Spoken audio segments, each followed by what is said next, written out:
Good evening, everybody, and welcome back here to the CiL, the Collegiate iRacing League.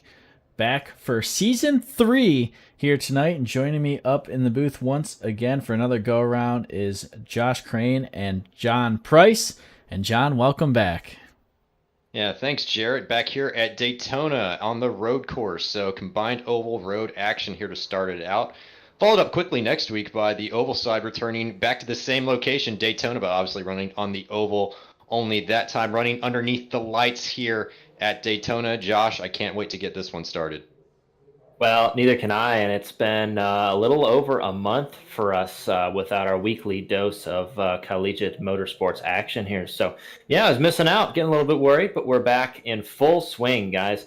40 cars on the track tonight, all painted head to toe in their school's colors. Drivers have been preparing, really excited amongst themselves and following along on everything that we're doing. And the Collegiate iRacing League created to create just that atmosphere that we're allowing students to be able to have that arena to go toe to toe and 1v1 times 40 down into turn one to the checkered flag across an hour's course of a race. So very excited, guys. We have a lot of action. John, tell us what we're going to see tonight and what is new in Season 3. Yeah, absolutely. So new for Season 3, most notably, is going to be the change to an entire field full of GT3 cars. So no more GTE, GT Endurance classes, only GT3, and the alumni and student are both driving the same style of car. They are still scored separately in points, but now they're going to be racing and battling a lot more closely all throughout the night, and positions count. And so if you can put an alumni between you and the next student down, then you're going to make that extra overtake to give yourself some extra safety. So there's a little bit of strategy maybe involved with that change as well. Apart from that, not too much else has changed. The point structure is slightly different. It now very closely resembles the IndyCar point structure, so a little bit extra payout for first place and second place and so on and so forth, and then pretty even steady points down till you get to about, I think it's 20th, and then fairly even points down from there as well. So, you know, a little bit more to work for. If you're at the top end, it's going to be worth that last overtake if you can make it on that last lap into turn 6 or out of the bus stop. If you can get that move done, it's going to net you a hefty amount of point gain over your competitors. So I'm going to be looking for some last lap overtakes here tonight, Josh. And outside of that, these GT3 cars are all pretty fun. We've got all 8 in the field: the Porsche, the Ferrari, the BMW, on and so forth. A lot of Porsches represented here, quite a few Lamborghinis, a smattering of other manufacturers as well. They all have traction control, they have ABS. A lot of them are quite tunable with those parameters, and drivers have been getting ready for this event for the last few weeks, Josh, and really been working on setups quite a bit. They have, and these cars with adjustable wing angles, differential, and four-way dampers, John, able to control the low speed and the high speed bumps. So drivers are going to control the weight transfer in the different corners around this track, and they're also going to control how their car operates over the bumps in the bus stop, in the kink, in the infield. You see right there, Nick Daly from UT Arlington making his way through those bumps. And so, yes, absolutely, setups have been flying back and forth. We've heard guys putting in 200 laps, 10 hours, and lots and lots of time, 30 revisions of certain setups just to find the right recipe.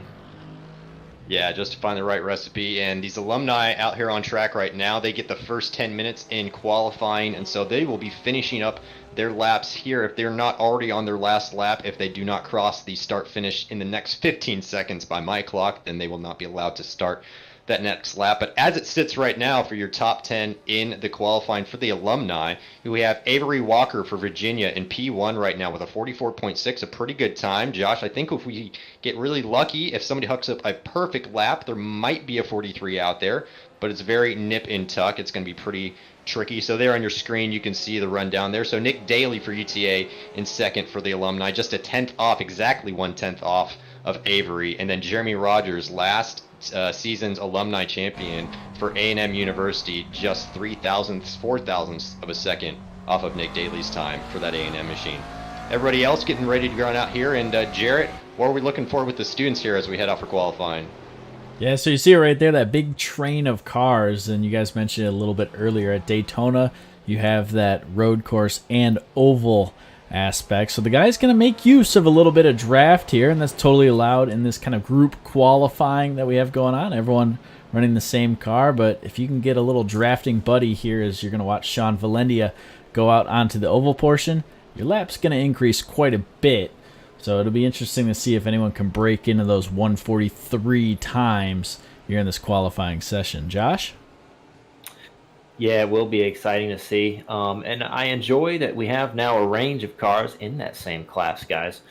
We have the McLaren a little bit strong on the turn in, and the Porsche able to dig out of those corners with the engine and the weight transfer so far rearward. Really exciting to see how these guys break it down, both in setup and in race strategy. We're going to see a lot of different strategy with guys, especially as the race develops, what happens in turn one, what happens in the first few laps. Do you guys try and do an undercut? Do they try and stay out, get some clean air, overcut it? So a lot of different strategies we're going to see. And guys, a lot of new players for this season. It's fall. Everyone's back in school.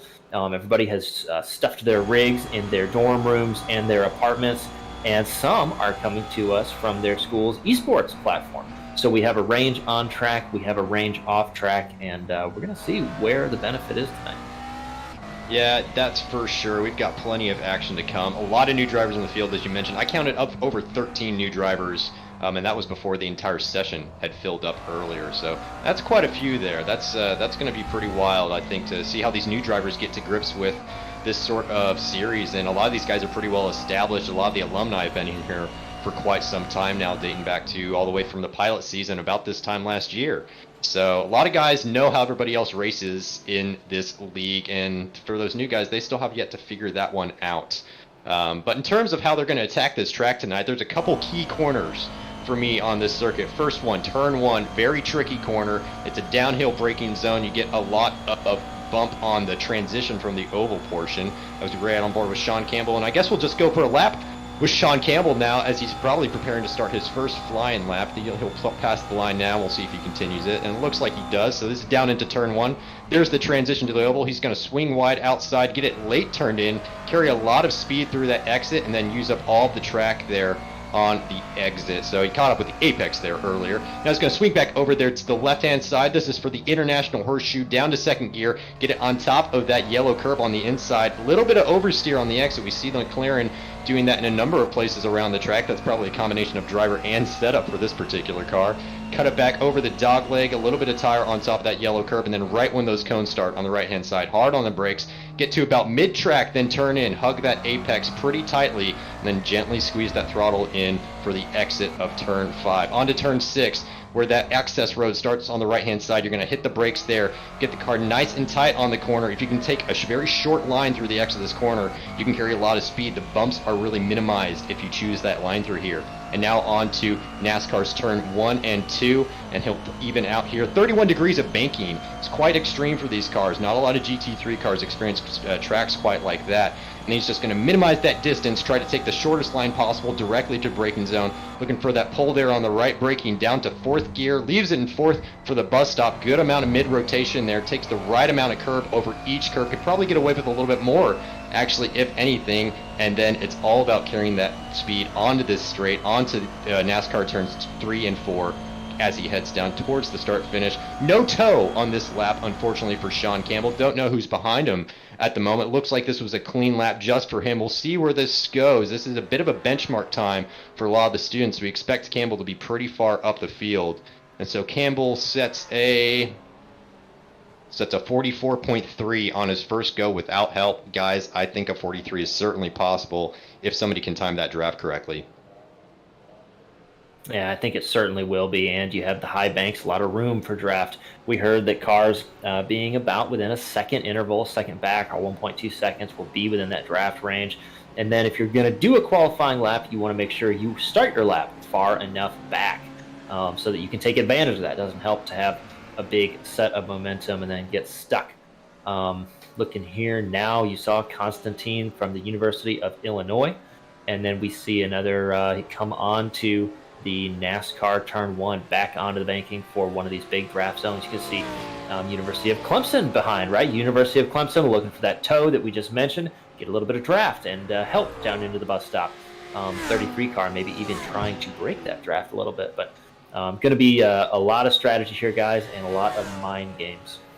Yeah, mind games for sure. And when you've got teammates out there, that's going to be pretty helpful as we watch the Clemson esports team get on track there out in the banked oval section. And the Clemson's got 5 drivers here tonight, guys. They have multiple options when it comes to strategy. I'm a little bit surprised to see Mr. Williams out there solo qualifying right now without any help in front from another Clemson driver. I was kind of expecting to see those guys work together. I noticed the FIU team was working together a little bit earlier in the session in those twin Porsches for the Florida International University. So that's going to be Christian Gomez and Esteban Munoz. They were trying to work together. Got a bit of a pileup right now, actually, at the International Horseshoe. But this is on board with Kyle Bonin, one of the individuals from Clemson University, a very fast individual indeed. He was in the practices all leading up to this event, setting amazing times. Here he is on your screen right now, working hard on that wheel too. Got the dorm set up, or the apartment set up right now, I think so. Student on the Formula SAE team, Josh, I believe, at Clemson University. Indeed, it's a true fact. And Kyle, they said, Kyle, man, he's got pace. He's a menace. And, he's got the BMW hooked up, grabbing just enough of those curves. And you can see they're back on without any problems. Guys, the BMW, it's going to have the low-end torque. It's going to have that turbocharger helping it out. And so it's going to be pretty strong for those guys. Evan Puckett from Ball State University as well, making his debut for Ball State. So a lot of these guys coming through. We're going to have a lot of introductions tonight. We're going to see some familiar faces. Speaking of familiar, Alexander Clank, again representing Worcester Polytechnic Institute. Clank moving on to his master's program there and working tonight the beginning of his road to defending his previous championship. So WPI and Clank champions for Season 2 CiL, and that'll be a storyline that we watch. Expect this Porsche to be strong coming into this season, guys. Yeah, I expect him to be strong, but unfortunately he's got his work cut out for him. I know I was talking with him earlier. He said he'd not had a lot of time to practice in this car and track setup. And if you can nail the setup in terms of suspension strategy for this track, then you can really enable yourself to find a last couple of extra tenths that'll really help you to extend your lead throughout the race and help to save some tires as well. So this is watching the FIU team actually go wheel to wheel over the start finish and maybe trade positions down into turn 1. A little bit of a slingshot maneuver for Luis Diaz. So actually I stand corrected. I think we've got 3 Panther Esports Porsches in this field tonight, and there was another Porsche just up there. But yeah, Clank, not a lot of practice coming into this one. So his last time right now is a 45.3, which is going to be good enough for 21st overall as it stands right now, which is obviously, probably about 13th in students or so, but I know Clank is going to be gonna want to be up quite a bit higher than that if he can. Yeah, and you guys mentioned as we see Gage Swan there from Auburn. You guys mentioned, actually, in fact, right? It looks like the McLaren there had to dive out of the way of Campbell, but mentioned FIU 3 entrants to this one. Spoke with Christian Gomez, head of that program, doing their chassis setup and operations, and said, you know what, we feel like we've got a good chance tonight. We've got several entries. We've got a diverse skill set and a good set of setups on these cars. So I think that those are going to be some fast Porsches, and I'm going to look, guys, for Christian Gomez to be up in that top 10 when the dust settles here in about an hour, maybe a little bit deep into turn 1, that Robert Morris machine, that Porsche. Yeah, so we've got the 2 FIU machines coming here through the bus stop. Only 30 seconds left in this session, so they will just make it to the line to have one more attempt to move those machines up the field a little bit further. Currently, Esteban Munoz is the leading FIU car in 7th. Right now, Christian Gomez in 11th, and Diaz, I'm looking down for 26th right now. Diaz has plenty more pace than that. Nick Bieber, familiar face, won quite a few races on the oval side, choosing to take that McLaren out for a spin and maybe reset and maybe feel that he was not going to get another lap in past that. Thomas Toomey, pretty good time on the board at the moment, a 144.6, which is good enough for 5th overall, which I believe is going to be, that's probably 3rd, I think, in the students as it runs right now. A lot of 44.6s, the top 16 cars right now, all in the 44s. Everything over 44.1 by Sean Campbell, and then back to a 44.9 by Rahul Belaneni. So wide field, but pretty close in terms of times throughout this race. Jarrett, this checkered flags is out, and it's kind of last chance for a lot of these guys to take pole. It is, and like you said, a good mix up at the top. We've got students, we've got alumni, and if you're trying to follow along with that, on the left side of your screen, you'll notice a green check mark next to the overall position. Those represent students. You'll also notice the green windshield banner as well as the green mirrors and tail fin. That's all representing the student population. The alumni, they're in the red. So you notice that over the course of the race, both on the scoring tower and on the cars. So hopefully you, the viewer at home, can keep pace with that. You'll notice their names on the left side of the screen. And guys, 3 McLarens up at the top spot here tonight. Well, I'll tell you what, Campbell, we knew was going to be quick. Nick Beaver and I had a little excursion at Bathurst where we raced pretty hard, and he had that McLaren dialed in over the mountain. Very twisty bit and knows that car's strengths. And Sean Valandia, we're going to see that UCLA, that Bruin on the corner panel all night long. As you see the 85 car there of Mount St. Morris, that's Christian Bryant Hill, the 85 machine there. Yeah, those top 3 McLarens are going to be tough. One name up there, John Tyndall in the Mercedes, not far off pace. And then Thomas Toomey, guys, in his dorm room, no longer with a SimuCube, instead armed with a G29 and a VR setup. So a little bit different, a little bit less feedback for Thomas Toomey. That'll be one to watch this evening as well.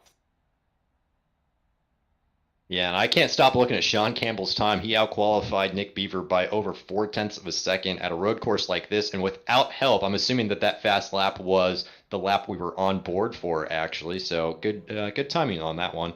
But yeah, over 0.4 back to Nick Beaver. That's a pretty big margin, and pole position here has a massive advantage into turn 1. You'll be on the inside, on the bottom, on the start-finish straight, and so that's exactly where you want to be able to defend turn 1 and stretch your advantage into turn 3.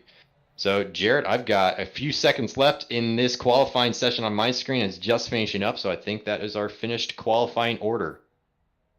That will be. So we're going to get ready to bring you the grid here before we get going from Daytona International Speedway here for the CiL Season 3. So you're looking at them right now as the cars get lined up down that back straightaway. And the starting order will flash across your screen. We'll bring you through the top 10 and then let you view the rest of the way of this large field here tonight. 45 drivers going to take the green flag here tonight. So starting off on pole here tonight is Sean Campbell from Randolph Community College in the number 30 machine. On his outside will be Nick Beaver from North Dakota State University. Sean Valendia from UCLA rolls off third here tonight. John Tyndall, the first of the alumni from VCU, starts in fourth. Thomas Toomey will start in fifth in that beautiful University of Virginia machine. Avery Walker on his outside, also from Virginia, in sixth. We'll see if those two behave in turn 1 on lap 1 here. Esteban Munoz from FIU rolls off 7th, and Cohen Evans from IUPUI, great looking paint scheme for him here tonight, rolls off 8th. Nick Daly from UT Arlington will start in 9th, and Jeremy Rogers rounding out your top 10. So the rest of the starting order will roll across your screen here as we get set to rock and roll. Short pace lap here as well for all 45 of these drivers. Guys, it's a big field, isn't it, John? Yeah, massive field indeed, and it's going to be a calamity down into turn 1. I think with a smaller field than this, maybe half the size, there'd be half a chance of everybody making it through turn 1 cleanly. I don't think that's probably going to happen this time out of there. Although the front 10 are very much familiar faces to us, a lot of names that we've seen before. And I think the first new name is starting in 11th. Kyle Bonin from Clemson is the highest rookie, as it were, for the series. So we'll see how they perform and how they handle turn 1. But keep your eyes on up front. It's going to be a battle between Nick Beaver and Sean Valandia, I think, for that third position. I bet Sean Campbell sort of runs away and gets a bit of a gap down into turn 1. That's one of the advantages of this course. In fact, Josh, we haven't really talked and picked winners yet, but I think Sean Campbell might be my pick to win, and just so happens he's starting on pole. And maybe for the alumni, Avery Walker. What do you think? Well, it's a fair pick. I can't argue. And tell you what, I'm looking at Nick Beaver again in the McLaren. We know he's fast. He just snuck into a couple practices and went really fast under the radar. Guys, that might be a pick for me as well. So you hate to pick the easy ones on the front row, but guys, I've seen Nick Beaver be fast in that car all week long. So we got 1 hour of racing ahead. It's a timed race, so once we approach that final lap within that 1 hour time limit, we'll get the white flag and then down to the checker. Cars will be required to make a pit stop. They'll be short on fuel, which has been limited for the CiL here, down to 70% of that car's full tank. Pace car going to take that hard left-hand turn on a pit road, and we're getting set to roll off here for Season 3. The field in the hands of Sean Campbell, and he gets a great start. Right behind him, Sean Valendia from UCLA, going to go inside, and Nick Beaver heading into turn 1. Yeah, diving down into turn 1, the leader all alone, but 2x2 behind. We're all going to get checked up. Everybody playing nice so far. We're going to make it through 2x2. You see Nick Beaver giving up that position. He'll find himself in third. Everybody through, still 2x2, no big incidents to speak of. Back to the front, you can see University of Virginia and the Bison. A little bit of a fight there. Looks like a Clemson machine back into the International Horseshoe. He'll park it in the middle. And you see another Clemson machine, a Lamborghini, moving out now. Now you see UTA, that's Nicholas Daly, University of Texas at Arlington. Everybody diving down here. These are your top 10 runners. Just about, guys, to make it onto the NASCAR track for the first time.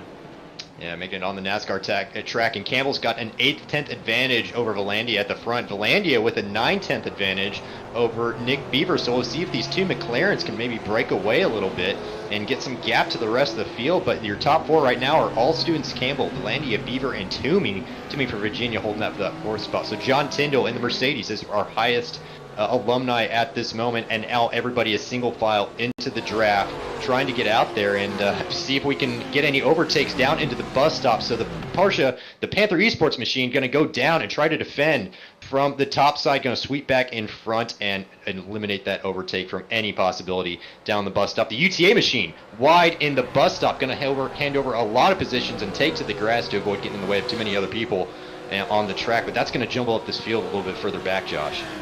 Yeah, that is. You see Derek Haas maybe giving back a slowdown. University of Clemson in the BMW slides by. And then we are back to our leader. Looks like the first lap will be led by Sean Campbell, who has built up a little bit of lead, guys, over McLaren number 2. That's a UCLA. Nick Beaver looking on the inside. John Tyndall on the outside from VCU. Making that Mercedes work. Guys, the engine's in the front, but he doesn't care. He's getting the job done. Putting on a little bit of defense while he looks out his windshield. I'll tell you what, though, also Esteban Munoz, the front runner for FIU there. So all these guys giving and taking and trying to take notes on their opponent's driving style. Yeah, and guys, we mentioned at the top of the broadcast, the GT3 is a little bit slower than their GTE counterparts. And right now we're seeing it pay off in terms of the racing. We've got close-knit racing, especially this top 5, this battle right here going on for 4th. We got 4 cars kind of under a blanket with Tyndall, Toomey, Munoz, and Evans sneaking on back there. And you see just all the cars back there in a line. Everyone's single filing on out. And that's what you need to do here, is kind of find your groove and get rocking and rolling here for this hour-long race. It is, and absolutely just battles all the way through the field. Leaders, though, getting kind of spread out. We're going to pick back up to this battle. This is VCU trying to look down the inside of Nick Beaver. That's North Dakota State University. A little bit of action for Cohen Evans just behind this group. FIU and IUPUI, the Jaguars, ready to strike this pack if anything happens. Coming out of the bus stop, Jared, it's so crucial to get the bus stop right, the right throttle input, the right brake input in, steering input sharp and crisp, but not too jerky. You want to be smooth with it because the car is undergoing so much weight transfer that if you do, you might be around. So very tough there, as looks like the Jaguars will look underneath the Panthers. Looking into turn 1, it's going to be Porsche versus Porsche, and IUPUI and Cohen Evans will have the nose and advantage into turn 1. Will it stick? Brake rotors glow red as VCU gives up. Looks like one more position. Maybe a little bit of defense here as we go side by side. Nick Beaver, though, will come out the winner here. So the Jaguars taking that position across the line, guys. That's a good move, good power move from the 17 car in draft.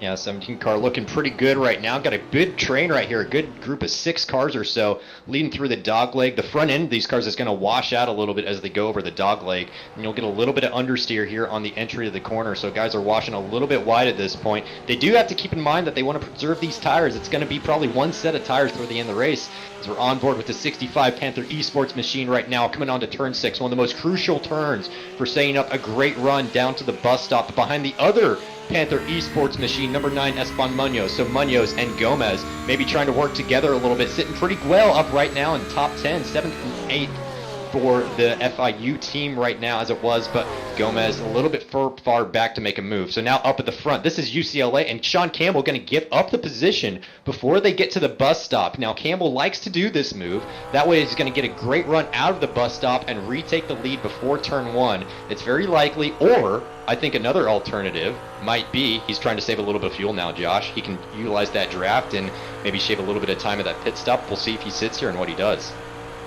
Well, that is, and a smart racer, Sean is, so he knows that he doesn't want to be full throttle open around this track the whole time, so he'll take advantage here and team up. Yeah, it looks like the UCLA Bruins car also a little bit privy to this, so they're going to see how they get in, and yeah, they're both going to gain. Looks like a good save there.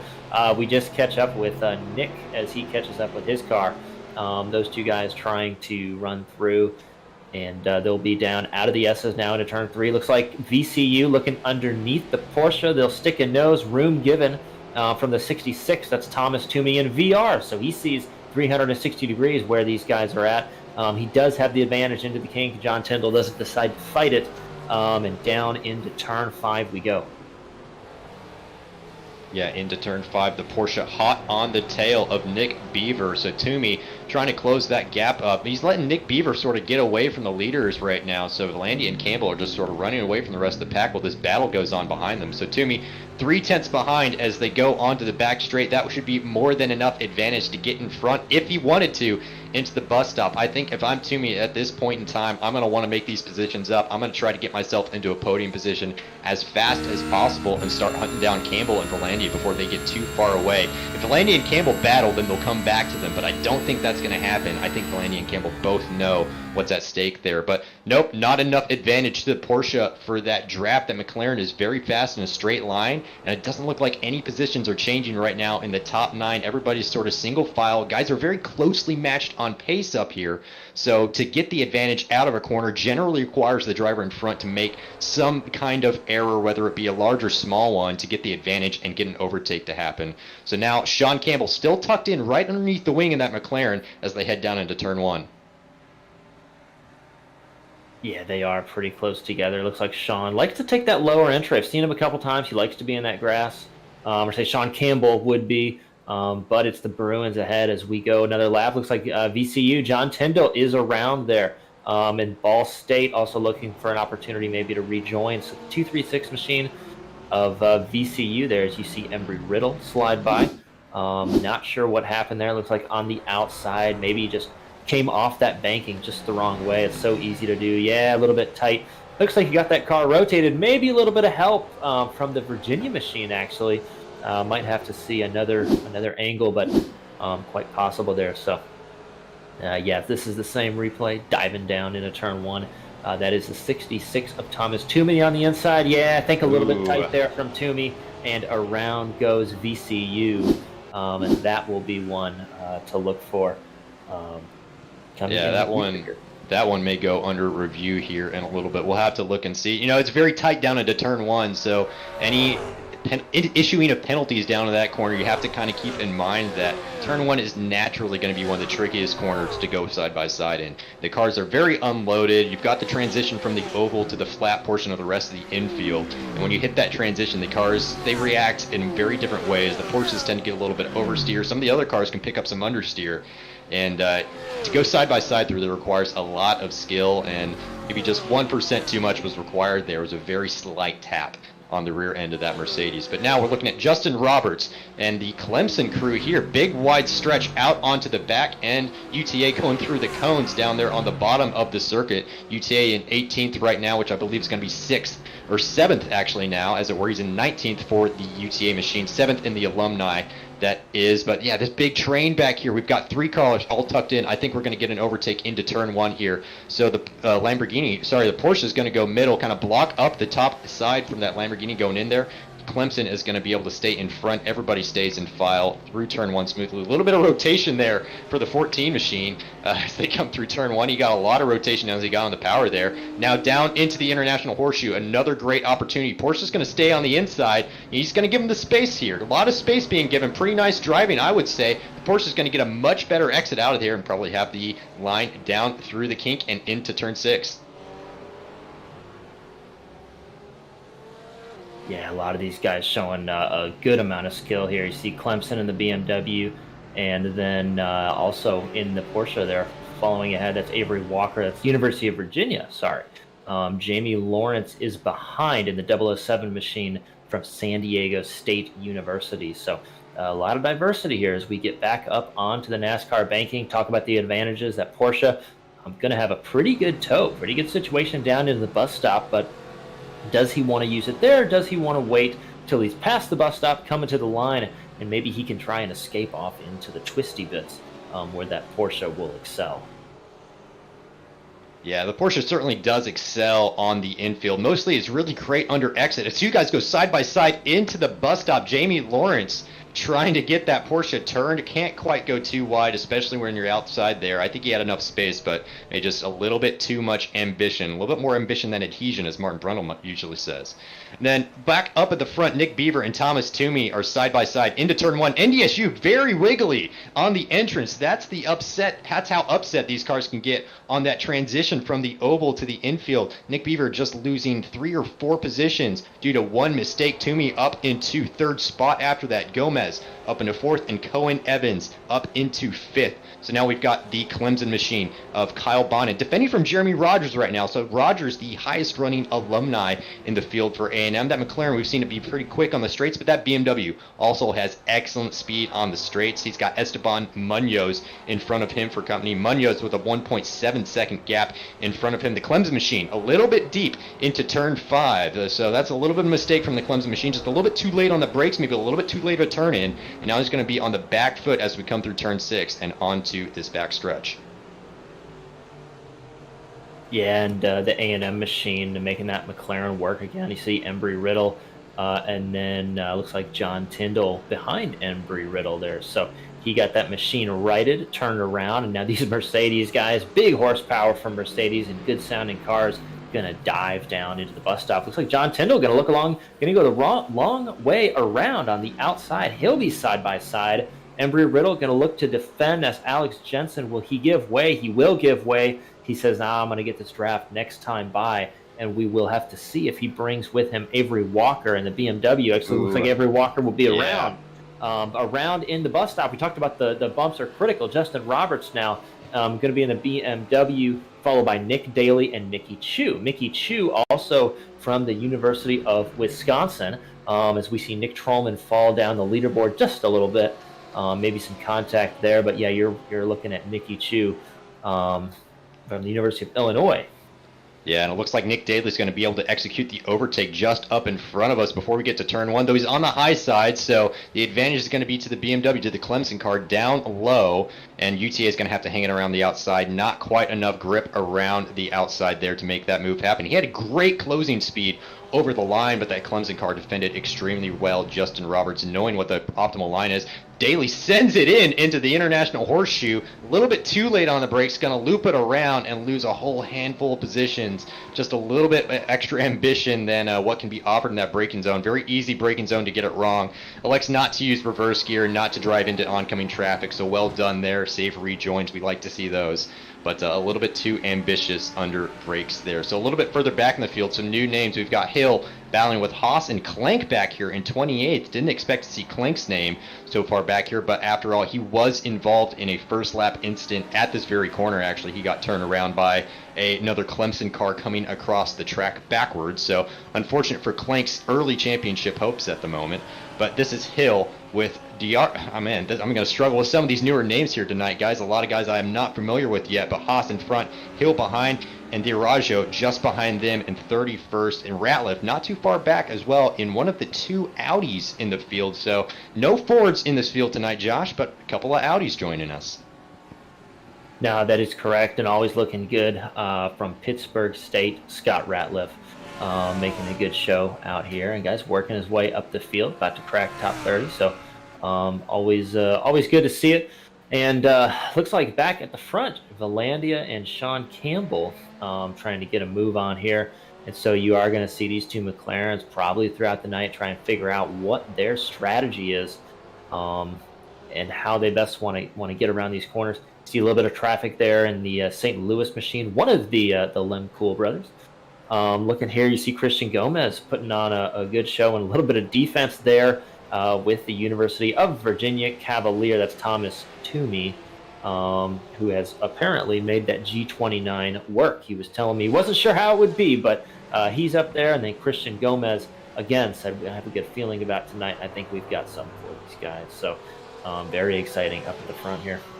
Yeah, you know what I'm paying attention to right now is that gap from Sean Campbell back to Gomez. That gap hasn't really been changing too much over the last few laps. It's hovering pretty steady around between 2.5 to 2.7 seconds, I would say. And so if these guys can keep working together a little bit, I don't think it's a done deal for either of the guys up front. We still have the pit stops to contend with. And if Gomez can get a little bit of cooperation from Toomey and Evans, I wouldn't be terribly surprised if we see some of these guys try to execute an undercut. So they'll pit a little bit early, have a little bit shorter pit stop, and then have to deal with a little bit extra fuel load for those first few laps out than if you went a little bit later into the race, but that might just make up the difference. Josh, where was it that we saw it last season? Was it Suzuka? I think that we saw a couple undercuts really make the difference in the student category, and the same thing could work here. I think Suzuka and Interlagos, exactly. If you think you've got a little bit of pace and you just want some clean air, you can try it. Depends how spread out the whole field is. Looking now, Dan Banner from St. Clair College. These guys, St. Clair College, certainly a new school fielding a couple cars that are exciting. So awesome! You got new programs and new faces coming in the group and making a good showing, guys. Yeah, definitely. I see a question in the chat if we know if anybody is out. It looks like the only car to have retired from this race is one of the FIU machines driven by Luis Diaz. He is 7 laps down on my monitor. Everybody else is still racing, as far as I'm aware. Some cars are 1 lap down, but I think the top 38 cars, so we can only see 30 down to 32 on our timing tower, but the top 38 cars are still on the lead lap. But cars are getting lapped in this race, so that can provide a little bit of a challenge to some of these front runners trying to navigate a little bit of traffic. I hope they have their headlight flash button keyed to a steering wheel button on their rig of choice, but either way, that's going to be a little bit extra variable to play with throughout the night. So now we've got another train back here. So we've got a couple of different cars, Grant Lemcool and then Thomas Crump. Thomas Crump, unfortunately, was handed an earlier penalty for a turn 1 instant avoidable contact. And then Evan Puckett also back here fighting for 40th and 41st right now with Thomas Crump. Yeah, that's exactly true. Following on board with Tyndall now and Lemcool. Looking at the Clemson machine here. And then I believe that is a Porsche behind. Come to the bus stop. And these guys are going to be thinking a little bit now. We're about 20 minutes in. So, John, you said we're going to be working on pit stops, strategies, and everything that these guys are thinking about. And how they want to control this race from their point of view. Yeah, in terms of fuel strategy, these cars can take a little bit over 20 gallons. That's roughly 70 liters, and it's going to be about 1 gallon per lap. So you can go about 20 to 22 laps deep probably, and then choose to make your pit stop. Obviously, if you're going to do the undercut, you're going to pit a little bit earlier than that, and then have a few extra laps to complete there at the end on that final bit of fuel. But at the end of the day, it may not make any difference because it's all down to really strategy and how you manage the traffic in front of you, especially on a track like this. It's not that short of a track. It's close to 4 miles, so almost the same length as Road America. But the lap times are significantly faster than Road America due to the long straights on here. So you spend quite a bit of time in tight packs. The draft, it's pretty powerful. If you're as close as 7/10 or so away, you can be alongside down into turn 1. Additionally, if your lap time is about 7/10 slower, if you can hang on to the draft from a guy in front, he'll tow you around the entire lap. And we see Sean Valandia for UCLA making a move on the inside. I think that was on a lapped car, and the McLaren of Campbell just going to follow him through there. But excellent communication between the drivers, just kind of gently handing over that spot, not really getting in anybody's way, going up high on the banking in the oval to let the other cars through. So still 1 and 2 is Valandia and Campbell for UCLA, and then, oh man, Campbell's going to be mad when I forget that what school he goes. Randolph College. Got it, Campbell. Don't get mad at me for that one. And then Gomez for FIU and Tommy for Virginia in 4th. Yeah, that is correct. And so working back down the leaderboard. Quick note on Dan Banner, again from St. Clair College. Recent graduate in December 2020.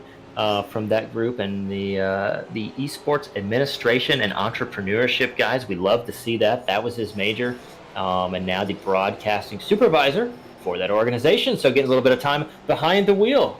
He gets to have his cake and eat it too here as part of the broadcast and part of the race. And following now, guys, Kyle Bonin.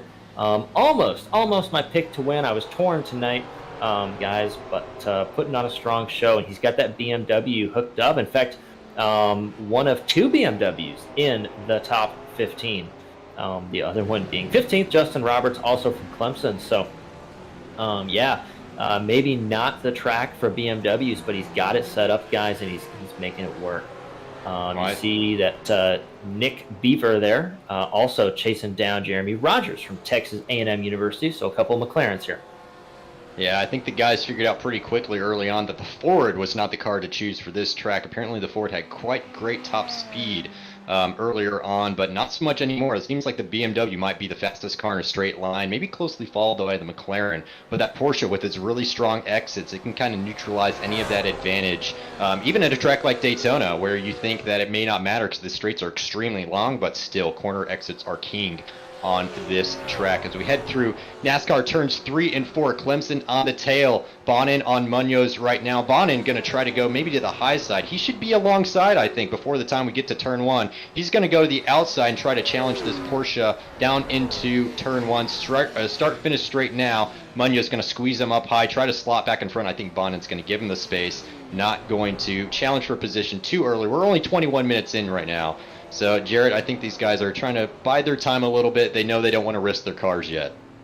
Yeah, I tell you what, it feels like it's been forever since we saw the green flag, but like you said, it's only been 21 minutes, so still 40 to go. Pit stops should occur if guys go all the way until the end of the fuel tank. Right around that 40-minute mark, we're going to expect to see guys on pit lane fueling until the end of the race. For those of you following along at home, if you're noticing the names on the left side of your screen changing between blue and red, you'll also notice a green indicator on a position. That's the driver you're currently watching on your screen, and then drivers relative to that selected driver. If that selected driver is a lap ahead, you'll see names in blue. If the selected driver is a lap behind, you'll see names in red. So hopefully that helps out you guys at home. But looking at Kyle Bonin, pretty good run for him. You mentioned new to the CiL here, and a lot of new guys as well as we look down the names. Justin Roberts back there in 15th, having a good run in the number 14 as well. Josh? Yeah, exactly. A couple of good runs. I do note that Sean Campbell made his way back. In fact, opened up a little bit of a gap. Sean Valandia, I wonder if he's had an off. As Valandia a strong back. So Christian Gomez now up to the lead here as we see these guys trying to hug that line, get that draft, and get up front. So maybe a bit of a slip there. But back down into turn 1 we go. 23 minutes under our belt, and a late dive from the Porsche. It's known to be late on the brakes. It turns in well, and it will get off the corner. The Porsche number 65 FIU and Panther Esports to the point here at Daytona.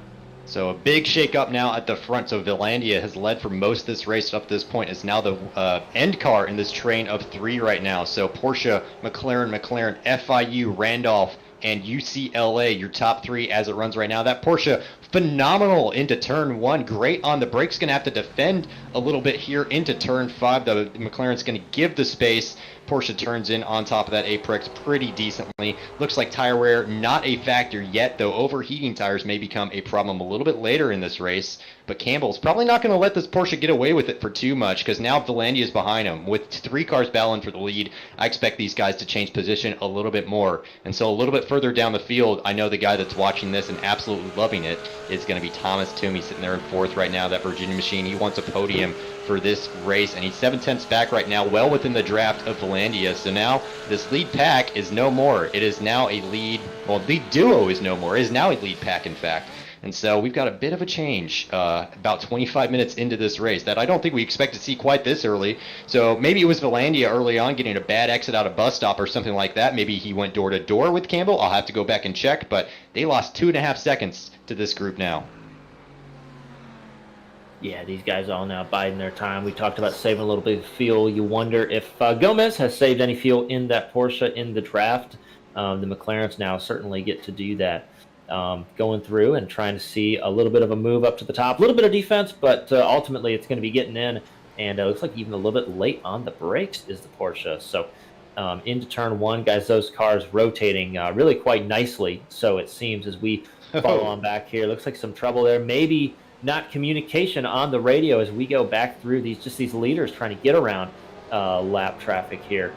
But the leaders make it through unscathed. Looks like Ohio State will move aside, allow these guys through. So some fair play by all there. Sean Belandia actually coming out with a little bit of a gap, and Panther Esports having a mirror full of Randolph. Yeah, having a mirror full of Randolph indeed. And he's now got clean air over the nose of that car, though. So if he stays out there for too long, he will burn more fuel compared to the two cars behind. It may not be super drastic, but the Porsche tends to burn about a gallon per lap. And if you're in the draft, you can cut that down to about 0.95, maybe even 0.9 if you're hyper aggressive about it. But I know he was probably pushing out flat out, as he started 13th on the grid, let's not forget. So he's moved up quite a bit in this race. He must have been pushing pretty hard to make it up here. So he's probably not any better on fuel than the other two cars around him. And now Campbell gets the chance to maybe save a little bit of fuel into the bus stop. Volandia probably going to be able to save even more fuel than that. But I don't think that that's probably too closely on these guys' minds, as they're so nip and tuck right now. A tenth back to Campbell from Gomez, and then another 3/10 back to Volandia. This is pretty tight up here at the front. This is what we like to see at Daytona Road Course, and this is the kind of racing it produced. Look at this draft from all the way back. Volandia is going to be close in pretty high speed, lifting out of it right now, flashing his lights to let him know he's not going to try to overtake into turn one, just going for a little bit of safety, as there's a lot of weaving going on between the Porsche McLaren crew up at the front of the pack. That Porsche did not want to let the McLaren by. I think Gomez likes being out front right now. I think he does. I think he knows that he has a little bit of an advantage, or at least he's very comfortable with a clear windshield through the infield here at Daytona. We know it's an advantage. As he gets in maybe a little bit wide, he'll leave a door open for the McLaren. I don't think that was part of his strategy. He might close it off as he gets to the kink here, but yeah, not quite the strategy he was going for. Yeah, and I think something must have happened to Thomas Toomey quite recently, because I just noticed he's dropped down to 8th position. I'm not sure when that happened. I'm going to have to trace his lap back and find out, because he was right with the leaders. Okay, so he got, he got a little bit too much rotation. Actually got taken out by lapped traffic. Oh no, at turn 3, got touched and went around in corner, might be actually turn 5 here. But lost a heck of a lot of time compared to these leaders, so unfortunate for the Virginia machine. Yeah, that is, and that's part of a race here with 40 crew. You look like we're going to see on board Thomas Toomey. Going to work through here again, getting by the Ferrari of Ohio State. And looks like they went to turn in. Just couldn't agree quite on timing. Didn't hit anything after that car, but got turned around the right way, making sure safe rejoin. And yeah, tough break there, but that is part of the traffic here at the racetrack. Yeah, part of the traffic indeed. I think that Ferrari actually clipped the grass on the outside on the entry to that corner, so that caused him to rotate maybe a little bit faster than he otherwise would have thought. Looks like McLaren down low is going to go for UCLA, going to try to take away the second position, maybe even go for first if he can. Going to go slot back up in front of Randolph College for now. Randolph going to give a big gap into turn 1. Safety is the name of the game right now at this stage of the race, not quite to halfway. I can see the amount of speed that McLaren carried into the corner, though. The Porsche went a little bit wide. Now they are side by side through turns 2 and then now into turn 3. The Porsche on the inside, definitely the preferred line for the International Horseshoe. A little bit upset by that bump. Mid corner is going to be able to get it on the exit, though. That Porsche got great traction. McLaren doing pretty well, though, as well. He may be saving his rear tires a little bit and choosing to exercise them a little bit more now at this time. So Porsche probably going to defend the inside as well into the West Horseshoe, the second of the two horseshoes, one of the slowest corners on the track. Now down to turn 5. These guys are still super close, closer than I think I expected them to stay for this length of time, Josh.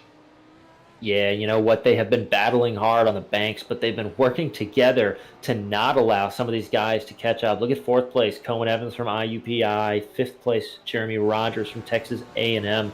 Back a ways because they are teaming up, getting a draft, and then they'll battle amongst themselves. But guys, for all the great racing, they are being super smart with each other and clever in how they manage this race at a high level. Yeah, now the Porsche defending into the bus stop, so going to have a compromised braking zone. He's going to be a little bit slow off the corner because of that. They have some lap traffic to contend to, so everybody has to lift a little bit on the exit of the corner there. So Porsche is going to go up high in the oval. This is a defensive strategy now for the Porsche. Sean Valenti had to get off the track effectively to get around some of that other lap traffic. That Lamborghini was extremely slow in a straight line, must have some damage. Porsche got good speed off of NASCAR turn 4. It's probably going to be able to hold on to the position through the start finish and into turn 1, but that remains to be seen. Nope, still has the position for now, but down into turn 1, side by side on the brakes glowing on both these cars. McLaren's going to squeeze up into the Porsche, just give him a little bit of a hip check, a little bit of a door check, and then now Porsche slots back into second place. Christian Gomez still on the podium, but not too far away from P1 right now. Yeah, and that was frankly a power move there from UCLA. Sean Valandia able to know his car to put it in there, especially after losing that speed, having to dive low on the flat part of the NASCAR track and then coming back on. We know that takes away just a little bit of speed, and very good on him for being able to stick that, make it work, and maintain the lead here. We'll see how he can handle the other 2 cars behind him in draft as he has another lap to go on the big track. Yeah, another lap to go. And we've got your schools standings up there on the left-hand side of your screen right now. So UCLA, FIU, and Randolph Community College are 3 leaders right now. IUPUI, so that's going to be Cohen Evans in. He usually runs the BMW. Not sure what he's in tonight. Actually, he's in a Porsche tonight, so a change for the IUPUI team. Texas A&M, the leading alumni driver, in 5th. Virginia 6th, Clemson in 7th. Your top Clemson driver at the moment, that's going to be Kyle Bonin. Then Virginia, Michigan Tech, and FIU are your top 10 right now. Mixture of alumni and students in that group. But look at how much speed Sean Valandi was able to carry through the bus stop in that McLaren. He's got that car set up extremely well. He was trading back and forth fastest times of the sessions in all the practice leading up to this race. And so now we've got the Porsche getting a little bit of help from behind, actually, maybe from the McLaren. They may be doing a little bit of bump draft. You can do it in the GT3s. It is far riskier than if these were Miatas or something similar to that, but it can be done. And still, no matter what, Sean Valandi has no more draft in front of him. So I think these Porsche and the McLaren behind, the FIU and Randolph Community College machines, are going to catch back up no problem. Yeah, I think so. And that was, you saw on the radio there, Gomez from FIU expressing his concern over that maneuver. Looks good on camera, but a little bit scary from behind the steering wheel when you're that close in the corner. Certainly in a stock car, let alone one of these GT3 cars. Bumpers not made to work together. So again, these leaders remain, guys, pretty well under a blanket. About halfway through this race now, you see officially 32 minutes of an hour, 60 minutes completed. As you can see, Sean Campbell, Christian Gomez, and Sean Valandi, guys, UCLA. And I got a note, John, that I had UCLA, Sean Valandi up there always, but really, really good showing for, leading this portion of this race. And I wonder, with the GT3 cars, some of these guys, we know they like to drive maybe the McLaren or an AMG Mercedes that they don't normally get to or did not in season 2. Now that they're here, are we going to see a little bit of a shuffle up front? It's very possible, and with all GT3, that certainly could happen. And maybe the favorite GT3 car for these guys wasn't available last season, and now we also have the addition of the Porsche, which obviously was not available last season. It is a new car in iRacing for this season, and one that a lot of drivers seem to like quite a bit, myself included. I really enjoy the way that the Porsche drives. None of the other GT3 cars are very bad at all, I would say. They're all pretty competitive, for sure. It's just a little bit of a preference thing, whether you like the way the McLaren drives, or the Porsche, or the Ford, or the Ferrari. It's a little bit of a driver preference to some extent. They all tend to be about the same speed, and we're seeing that here. No real difference between the Porsche and the McLaren, though I must say, Josh, I think there was a Porsche and McLaren on top in just about every practice session leading up to this event. So maybe not the case tonight, but either way, all these cars pretty equal on outright pace. Yeah, I agree. A little incident there in the bus stop. Jamie Lawrence, Kyle Bonin, you saw on the radio, getting together with actually the University of Illinois, Konstantin Logros, trying to make sure they could get through the bus stop. Didn't quite work out on entry, but yeah, tough look there. You can see that these guys, I will note that UCLA getting a little bit of a jump out, maybe some battling behind. And if you're Sean Campbell, guys, do you let that go for just a few laps so you can catch back up to the leader? Oh, I say absolutely yes. I mean, there's no point in battling right now. This is the nature of Daytona Road, and this is why we have a top three that are separated by less than a second from front to back right now. It's because Daytona is so crucial in the drafting phase. You can't be battling cars side by side. I know you're going to lose probably about 2 seconds a lap or so if you're battling with another car for position across a lap, multiple laps over and over. Obviously, that's going to add up quite a bit, which is why we see larger gaps to cars behind, because these guys aren't really battling all that much. They're not changing position every single lap. They're really staying quite tame, and obviously it's going to be mostly because Landy's got a 6/10 gap back to these guys. And while we're approaching that pit window, though, so that those 6/10 can easily evaporate. Is he coming in for an early pit stop? No, he's faking. That was a fake for the early pit stop by Sean Villandia. I don't think Gomez or Campbell were at all amused by that one. No, I don't think so. I think sometimes at this level the tricks start to fade away, but you have to try once or twice, and when better to do it than to debut the opener when we're still remembering everybody's personality, everybody's strategy. So, yeah, the pit window is here. We're going to see some of these guys come in. We've seen guys that, will come in at the 35 or 40-minute mark, and we've seen guys stretch it all the way to 40, 45, 50 minutes into the 60-minute race. But nobody has ever taken the 70% fuel limit to completion. So that'll be something to watch and see. I don't think it'll be tires here. It'll be just fuel only for these GT3 cars as they cycle through pits. But guys, talking about coming to pit road, we've got 40 cars that are going to need a tank of fuel. And so, right, you're probably not going to be on pit road alone. You're going to need to understand who's coming down, when to hit your brakes, and how to make that work. That's going to be something these guys have to consider as these leaders now are a little bit spread out. Does that mean they're going to start thinking about coming to pits, or are they just trying to pick up the draft? Yeah, and in normal racing, the pit stop's usually the most dangerous point in the entire race. Your references for speed are a little bit changed, so you might be able to think that the car can stop in time, when in fact you're still going 60 miles an hour, and you need to be at 0 miles an hour in about 30 feet. It can happen all the time. We see it happen in real life. It can happen in the sim too, so we got to watch for speeding penalties on the entrance to the pit lane. This pit lane's a little bit tricky with the entrance because there's no real reference for where you should start braking. There's no obvious cone marker. There is a little bit of a kink in the turn that you can try to reference off of, but it's a little bit late for the braking zone, so you got to brake before the kink. So a couple guys getting it slowed down. Several cars in the pit lane now. It looks like one of those cars back there is up on the jacks. He may be taking tires or repairing some damage. That looked to be a Porsche, not quite sure which one, but this is going to be Sean Villandia is the lead car into the pit lane. Sean Campbell has stayed out. Cohen Evans has also stayed out. Jeremy Rogers and Thomas Toomey and Kyle Bonin have all stayed out on this lead lap, so looks like Villandia and Gomez going for the undercut strategy, or Campbell maybe more so going for the overcut, I think we would say in this situation. So we'll look to see where that feeds out in probably about, 3-4 laps time. Yeah, here comes everyone in pit lane, guys. It looks like it's time. Yeah, time for fuel indeed. Those tanks are running empty. High fuel consumption track this one. So we've done about 22 laps, and at a gallon a lap, the Porsche's tank was definitely empty. I can't imagine that, Josh, any of these other cars were too far away either.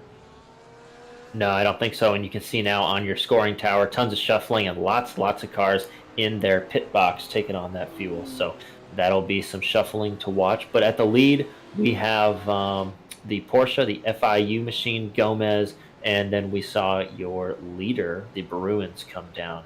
That was Sean Villandia. So we've caught back up with them here. In fact, you see Dan Banner also in that shot, St. Clair College. And then they're looking across, looking like a Nick Beaver, I think, if I see from the chopper right there. And then this is your current leader, Sean Campbell, has not pitted. And you can see back there the gap to Sean Villandia. These are going to be the cars that haven't pitted. So Kyle Bonin looks like, does he have one more lap? He's got at least one more lap, or thinks he does. So remember, guys, he was back. And, this is IUPUI. Cohen Evans coming in, does not have fuel. But remember that Sean Campbell, who has just run his fastest lap of the race. So a little bit of strategy for him now. Did save that fuel during all the draft that he had done. So everyone now but Sean Campbell coming down pit lane. But the fuel saver, the flamethrower Sean Campbell in that McLaren for Randolph. We'll see, guys. I would expect him in pit lane this time by, but I've been wrong before. Yeah, now here's the problem with this strategy, is that you have to have about a 2.5 second advantage for it to really work, and that's mostly due to the draft on this track. If you're within a second, if you gain a second in a pit stop at a normal track, that's a pretty good thing, as we see Valandia go on the inside of Gomez for turn 1 here. Gomez going to sweep down in front of the McLaren, so UCLA slotting back there. Into third right now on track, Sean Campbell, 41 seconds up the road. So that's probably about the time we're looking for in the pit stops. It would be 41 seconds. But he's got to come out pretty significantly in front, as I was saying earlier. So if you're within a second, second and a half out of the pit box, it's not going to matter too much. They're going to catch you up on the back straights almost for sure. Unless you've got some help in front, which could be possible with some traffic, but very unlikely. It's generally the case that traffic will slow you down rather than help you. At least that's the way you should probably think about it most of the time. So if Sean Campbell stays out for another lap, he's got to be cheating somehow. He's got an extra 40 liters in that car that we're not aware of somehow. But otherwise, he's just a master at fuel saving. But I'm sure he's coming down this time, Josh. Yeah, unless he's got the Ferrari fuel flow meter in that car, he'll probably be coming down this time. Well, I stand corrected. Looks like he's on engine map save. Wow. And it'll be one more time around or more for Randolph, guys. And another purple lap for the flamethrowers. So really good performance, and I'm certainly fascinated, John, just watching him run through. You see Mount St. Mary's there, and Christian Gomez is probably trying to work around that machine. So that's Christian Bryant Hill in that Lamborghini that you see there. And then these cars are going to pick up that draft, and then dive down the banking. You see Gomez going down there just in time to cover off the UCLA machine of Valandia. So these guys working together now to realize, as you said, John, you're going to need some space to operate. So they want to catch up. They want to be done and get out of the way of Sean Campbell there. Yeah, definitely. So Campbell down here, I think this is going to be turn 6, so onto the back stretch. He's done this iRacing thing for a while. He knows what this McLaren can do. He was talking about it quite a bit in the chat leading up to this season, and how he wanted to run it, how he's very happy that it was going to be included in the options for this series. Pretty close between those two cars, actually, into turn 3 there, into the horseshoe. But Sean Campbell, I'm pretty impressed right now. He's been able to stretch that fuel tank out. We saw him kind of hanging back quite a bit over the course of this race, but now that is all paying off. That patience is paying off. He ran a 44.4 and then a 44.392. And if he didn't pit this lap, which I said it last lap, I'll say it again. He's got to pit this lap, right? There's no way he's got any more fuel in the tank than he can complete another lap with. But either way, I would think this lap would be pretty close to a 43 if he could complete it. But we're about to find out here. He's down low. He's probably going to come in. Yes, he finally pits. He's going to get some fuel in that McLaren, take the shortest line possible onto that pit entry, hard on the brakes, a little bit of fire spurting out, so maybe a little bit of wasted fuel out of the back of that McLaren. But we'll see what happens here, Josh. We'll see if that 42.8 second lead that he's got over Gomez evaporates right now. Yeah, guys, it's right around 50 seconds to get on the pit lane, get fuel in the car. That's what the rest of the field average, so he's going to be really close to these guys coming off a pit lane. Well, you heard the number there, statistician Jarrett with the news. So, these guys coming around nose to tail, probably figuring out, hey, they want to draft. And they can see on their relative, their crew chiefs telling them, hey, the leader is in the pit. Looks like pit exit now, according to your screen. So, coming out now, pit exit. And those guys not quite in the shot. So has Sean Campbell done something special here? Really saved fuel, right? He saved fuel, ran out, and feels like he can save. Doesn't need that much to get to the end. So big if true. Your timing is accurate now that 6 seconds up. Never mind 2 or 3 seconds, John. He's got double. Now a little bit of lap traffic ahead and none for the cars behind as Campbell now going to try to work around the Clemson machine in that BMW, but going to be tough there. Looks like given way there by Clemson, but that'll be one to watch and properly done up to this point by Randolph and Sean Campbell. Yeah, guys, huge stop for him. If you want the numbers, in his pit box, he spent 16 seconds. The next closest guy all the way at 19 seconds. And on pit lane, 55 spent for everyone else and higher, 52 for Sean Campbell. Great pit stop, guys. That's incredible. And, of course, that's all because he stayed on track for an extra 6 minutes of time. So that's 6 minutes worth of driving on track of fuel that he didn't have to put in that car. So that's about 3 gallons approximately. So he had to probably put in maybe another 9 or 10 gallons where probably everybody else had to put in 12 or 13 gallons. That is what made the difference in that strategy. So expertly done by Campbell. We'll have to keep an eye on that gap up there, Josh. 6 seconds right now on lap 25, 15 minutes to go. Does it come down? Does it go up? He's going to be a little bit lighter on fuel, I think, than the rest of these guys. A little bit closer into the end of the race. So these guys have probably worked their tires a little bit harder than Campbell has. Yeah, I think that's accurate.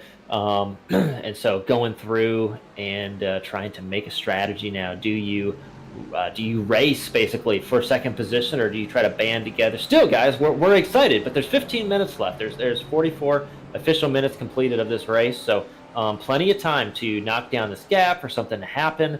Right, lap traffic is fully in play here. You see Derek Jennings, Grand Canyon University here. You see the Lamborghini again. I think that is Andrew.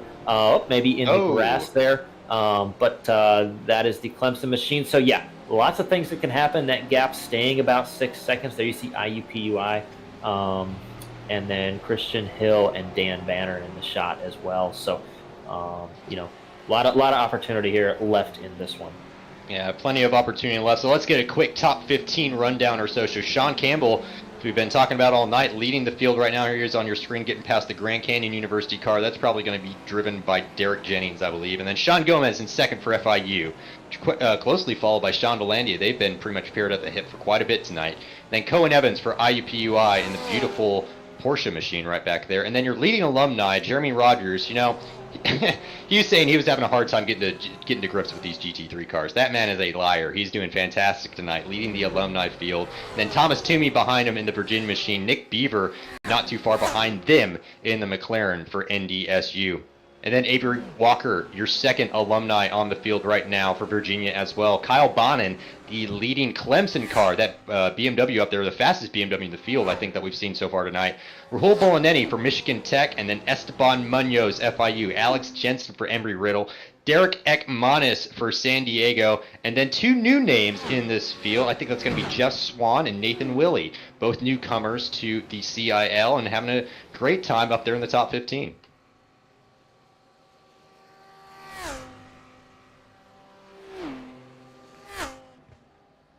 So it looks like everybody has pitted at this point in time. In terms of cars still running this race, your top 24 are all on the lead lap still. That's Alexander Klenk on your screen back there in 18th right now, not having a great night in that Porsche. A couple other cars battling out back here, so that's going to be UTA. Another car that struggled a little bit tonight. Few too many off tracks, unfortunately. The Mercedes comes through right now. Car number 20, Nick Trollman. We've seen his name quite a bit throughout the years. And now the last BMW, I think, in the field, so Eric Brothwaite.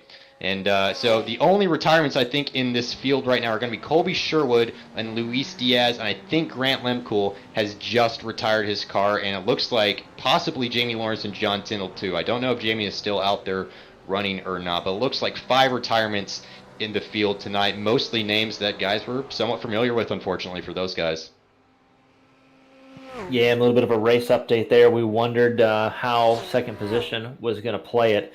And Gomez came on the radio and said, yeah, let's work together and try and get these guys. And Sean said, yeah, that's what I've been trying to do. So with that gap study at 6.2, 6.3 now, guys, it's looking pretty good for Randolph. They just need to close this one out. But it's all on the table there for your second and third place runners.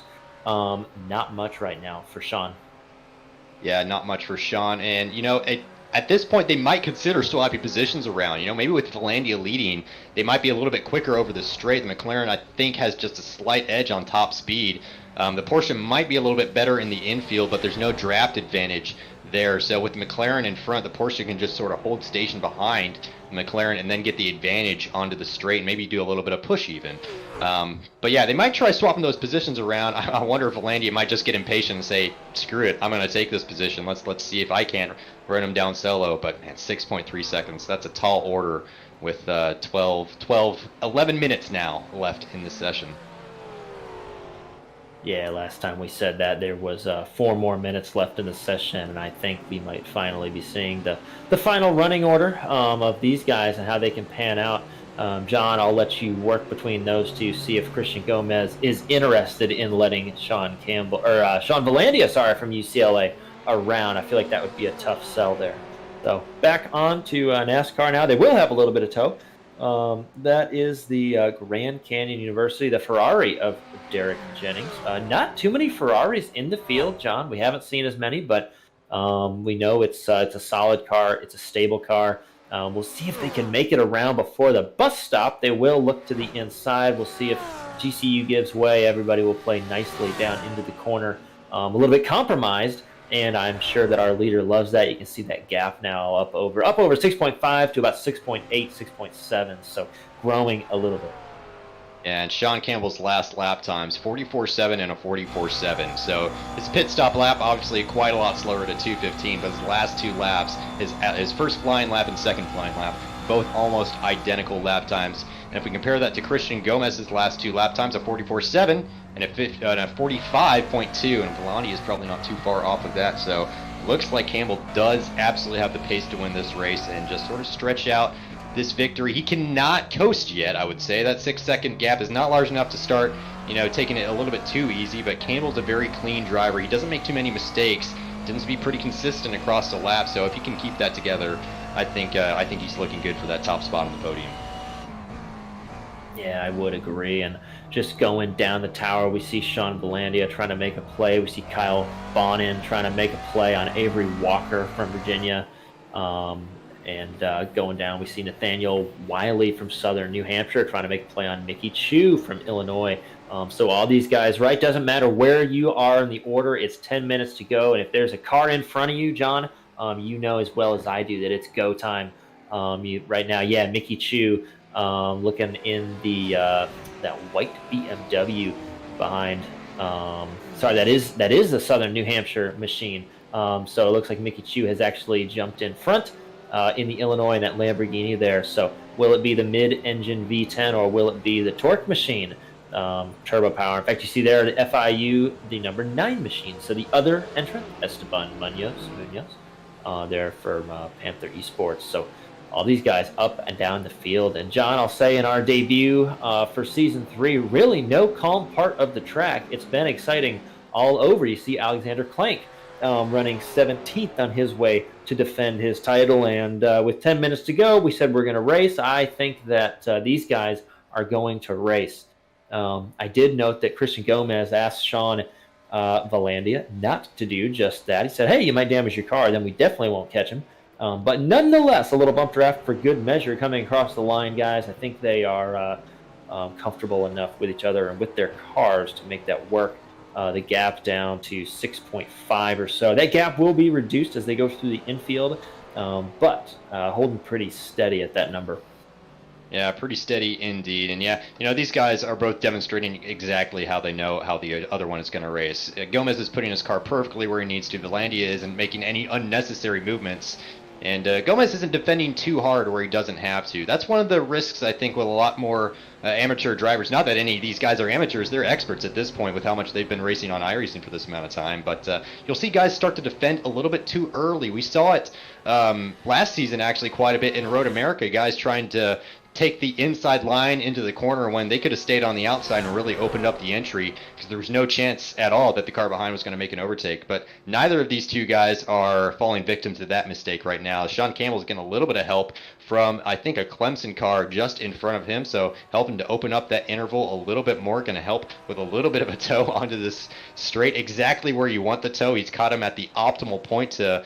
So we got to let's look at this lap time, see what he sets when he comes across. Last time by was a 43. I'm looking at Gomez's lap time right now. So last time by for Sean Campbell was a 44.9. So this one next time by with the help of the draft is a lines around there somewhere. No, I don't think it's an improvement. Oh, 44.8, still pretty dang good, but man, he's got plenty of help out there. No help for Gomez or Verlandia at the moment. Yeah, it's courtesy of Andrew Williams. Big old Clemson paw on top of that Lamborghini going down through. Now he'll have a little flames and show to watch through the infield. Back here, we see Christian Gomez. And Christian Gomez, I would expect, would play a little bit more defense as we, guess you'd say, come to the end of this one. Think you see the VCU, or maybe that's Derek Haas in the UCF Central Florida Lamborghini machine behind those guys.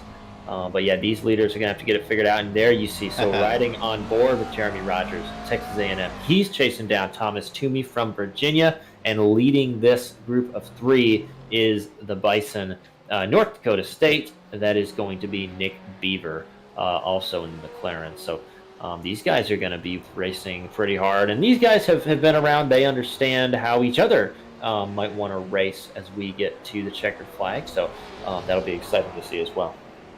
Yeah, you know what? I'm kind of excited to see this. Is Nick Beaver doing really well on the road course? I've always thought of him as more of an oval guy. He's pretty experienced in both real life and iRacing on the oval side, but he's really shown what he's worth here on the road course. We saw it a few times last season, but I think this is a great debut in Season 3 for him. A top 5 finish, I think, would really make his day, especially when we have fields as large as this one with 44 cars, and a majority of those cars incredibly competitive as well. See just how much that Porsche dives under the braking. Thomas Toomey is working on this setup for that Porsche a lot. He was on many iterations. I think, Josh, you mentioned at the top of this broadcast that some guys were on iteration number 30 of their setup. Well, I know that Thomas Toomey certainly was. He and I were chatting earlier. He tried different spring combinations, damping combinations, differential, wing settings. He tried absolutely everything except for maybe different caster settings. See Gomez and Valandia dicing it down into turn 1. Valandia sent it in pretty deep. Gomez didn't quite get it hooked up there and couldn't get the car turned. And it's a position change for 2 and 3 right now with about 5 minutes to go, but this is not over yet. Gomez can easily have that position back. We'll see if Valandia has saved any tires, though, and if he can defend. Down into the bus stop, I think he may need to defend. And then maybe turn 1 again on this next lap, but we're getting probably within 2 to 3 laps to go, guys. Yeah, and I think that's accurate. So this battle certainly heating up. Guys asking about paint schemes, the UCLA machine. We know that paint scheme looked good static in pictures and looks even better on track. That's one that's fun. North Dakota State University also looking fun. Big old bison on the side. Nice detail with the NDSU in the wing. Guys, these good paint schemes at least worth a couple tenths Sure. around this Daytona Super Speedway. Yeah, Jared, I don't know about you, man. I'm a big fan of all the Porsches in this field. I'm a little bit biased. I've always been a bit of a Porsche guy, but the FIU team with their triple Porsches running that same livery across it, I'm really a fan of that one. Yeah, definitely a good look for the FIU team. And you might notice it later in the broadcast, a little texture on that car that you maybe won't see from the TV cameras high up above. But I go back to an old classic, guys, IUPUI and Cohen Evans. It's just a good-looking paint. Hasn't changed much because it's just so iconic. The Jaguar on the side of the car going to battle day in and day out. And he's set for a top 5 here tonight, guys. Just quietly just racing his race, you know? You know, he's done that quite a few times over the course of this series in multiple seasons. He tends to be one of the more clean drivers, I think, in the field. I haven't checked instant points to this race, but I bet he has very few. And he always works his way up towards the front of the field very quietly. Not a very silent but deadly contender at this race. So on with Sean Campbell now. Has extended that lead out to 7.5 seconds with under 3 minutes to go in this race. Gomez 3/10 behind Sean Valandia, fighting over those final podium positions. Cohen Evans 11 seconds back, so probably not a podium in the books available for him unless Gomez or Valandia, or Campbell for that matter, make a massive mistake. But I don't expect any of these guys to be making mistakes. This is hammer time, as Lewis Hamilton would call it. Everything is on the line at this point. Gomez has got to get a great exit out of turn 6 every single lap if he wants to be close enough to challenge across the start-finish straight. Yeah, and he's got to time it just right around that bus stop as well. Like you said, probably 2 or 3 laps to go till we get to that checkered flag and see that white flag just a lap before. So, gonna be exciting to watch that battle play out, guys. I don't know who to bet on between Beaver, Toomey, and Rogers, nor Bolanini, Jensen, or Ekmanis, who I've been watching on my second monitor and who love to go into the bus stop side by side. I think now Toomey, actually, as we see here, Embry Riddle, that's going to be Alex Jensen. And then you see Raul Bolanini leading this pack. Looks like he's in a Porsche.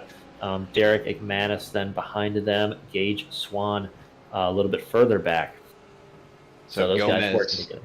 Yeah, Gomez up there on the top side. Sorry, Josh. And Valandia defending a little bit into turn 1, just taking away that inside line, making sure that Gomez has no chance. I see the flagman waving that white flag up there at the top. So this is the last chance for Gomez to make a pass on Valandia for second position. So he's got to position his car absolutely perfectly across this entire lap. He's pretty close on the bumper. He's got a pretty straight exit out of turn 3 out of the horseshoe. A little bit of wiggle from that car, maybe asking a little bit too much from those rear tires through the dog leg, still underneath the wing of that McLaren. A little bit of a bump probably through the mid corner. Going to swing it back over to the left hand side, try to open up that entrance. He's got to focus on turn 6 right now if he wants to take away that second position. And he's got a decent exit. The McLaren had to take a little bit of a compromised line actually through the corner due to a poor entry of it, but that Gomez is on the brakes hard into turn 6, still going to try to steal away that draft with the McLaren. I think we've got some lap traffic up in front that may change this battle a little bit too, Josh, but Sean Valandia is looking pretty good. Got probably enough gap, I would say, to hold at least to the bus stop.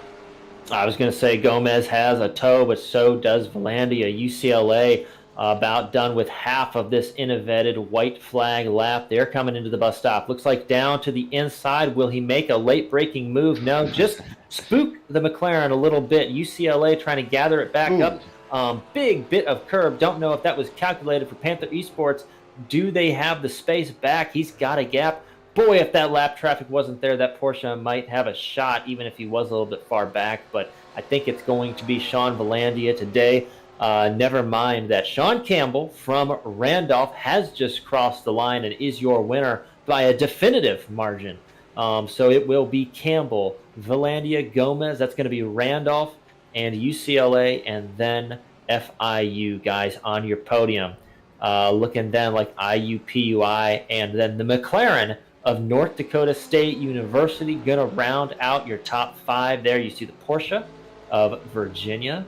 And then you see Michigan Tech University, and coming to the line right here. Now here's a Porsche. Derek McManus, will he get the tow? Will he get around this AMG power that's in this Embry-Riddle machine? It's going to be tough with that tow right there in front. He's going to look, but I don't know if he's going to have the ability to pull out. He's going to try, but not much he can do right there. They will get very close and across the line, but not much there. You see Alexander Klenk then coming to the line, going to defend a little bit. He's got a room. Will it be a pass before the line? Yes, Alexander Klenk around Esteban Munoz at the line. I think he did just get him, so that will be exciting in the mid-pack battle there. I believe Klenk taking home that 15th place position.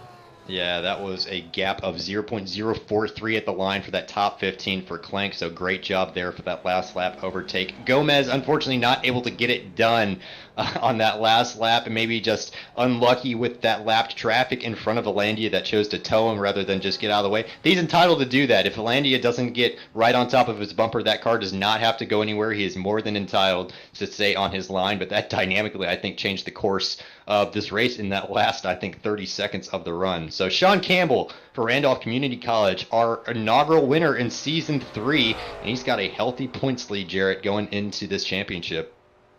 Yeah, I tell you what, that's what makes it so fun, is winning is so critical in this new IndyCar kind of point system that we have here in the CIL. So those top 3 finishers, tons of points, and then a quick fall off down to the rest of the field.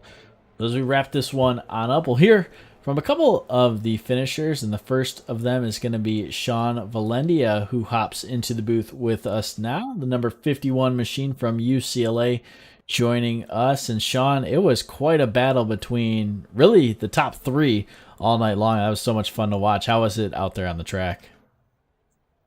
It was a lot of fun. The racing was quite close. Sean started, or other Sean started playing some games early on with fuel saving. So as soon as he started doing that, I realized I was fighting for second. And then Christian managed to catch up to us, and Sean had saved so much fuel that he was gone. There's pretty much no way we could catch him. So how did you find that your car was a little bit better than the Porsche of Gomez and FIU, and where do you felt it, maybe if anywhere, that they had an advantage? How were your 2 cars different across the lap? Honestly, they seem pretty similar. What I did notice is that I think the McLaren might have a little bit more straight line speed, because I noticed that he was not quite catching up to me whenever he was following me. I don't know if he was fuel saving, Yeah, other than that, I take a different line from everyone else through turn one. I think I sweep it a lot wider, so I noticed I was a little bit faster through there. But other than that, they seem pretty even. Yeah, it looked pretty even. I always thought the Porsche kind of had a better exit through a lot of corners than some of the other cars, but it looked like that wasn't quite as dramatic as I expected tonight. So, were there any other strengths in the McLaren, maybe particularly your setup, that you think helped you throughout the night? Ah, I don't really think so. I think you're right. They are pretty even. Yeah, I mean, it was a great race either way. Congratulations on second place, and 44 car field, a lot of traffic to deal with. How'd you find sort of with 44 cars in this field? How'd you deal with the traffic when you come up to lap traffic? Was it kind of similar to like the long endurance racing that I know you do, or maybe you had to treat it a little bit differently for this? I think it was definitely different from the normal endurance style racing that I usually do.